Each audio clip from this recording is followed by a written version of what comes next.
তিরমিজি শরীফের 1021 নম্বর হাদিস। আবু সিনান বলেন, দাফানতু ইবনি সিনান, আমি আমার সন্তান সিনানকে কবরে রাখলাম। ছোট্টবেলায় আমার সন্তান দুনিয়া থেকে বিদায় হয়ে যায়, আমি আমার সন্তানকে কবরের মধ্যে রাখলাম।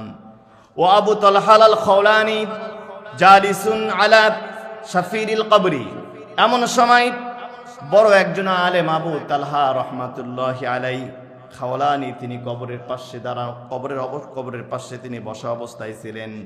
তিনি বলেন, ফালাম্মা আরাদতুল খুরুজ, আমি যখন আমার সন্তানটাকে নিজ হাতে কবরের মধ্যে রাখলাম, ছোট্ট নিষ্পাপ বাচ্চাটাকে, জান্নাতি সন্তানটাকে কবরের মধ্যে রেখে আমি যখন উপরে আসলাম, তখন তিনি বললেন, আফালা উবাশিরুকা ইয়া আবা সিনান, হে সিনানের পিতা, আমি কি তোমাকে একটা সুসংবাদ দেব না? তখন তিনি বললেন, হে আপনি আমাকে, কুলতু বালা, আপনি আমাকে সুসংবাদ দান করেন।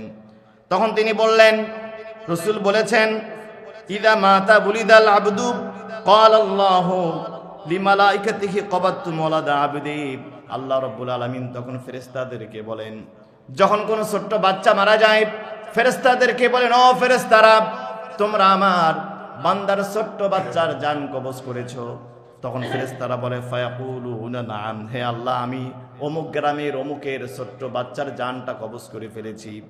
আল্লাহ আবার বলেন, কবাতুম সামারাতা ফুয়াদিহি, তোমরা শুধু জান কবজ করো নাই, আমার বান্দার কলিজাটা যেন ছিঁড়ে এনেছো। শুধু জান কবজ করো নাই, কবাতুম সামারাতা ফুয়াদিহি, আমার বান্দার কলিজার টুকরা সন্তানটার জান কবজ করে এনেছো। ফেরেশতারা বলে, ফায়াকুলুনা নাআম, হে আল্লাহ, আমরা তোমার বান্দার কলিজার টুকরা সন্তানের জান কবজ করেছি। তখন তখন আল্লাহ বলেন, ফায়াকুলু মাযা ক্বালা আবদি, আমার বান্দা তখন কি বলেছে যখন তোমরা জান কবজ করেছো? ফেরেশতারা বলে, তারা বলছে, আলহামদুলিল্লাহ, ইন্না লিল্লাহি ওয়া ইন্না ইলাইহি রাজিউন।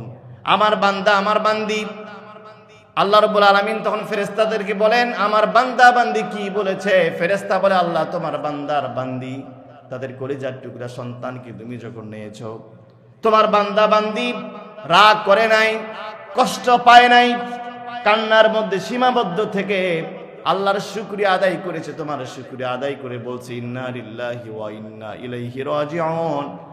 তারা বলেছে, আল্লাহ, আমরা তোমারই জন্য আর তোমার কাছে ফিরে যাব।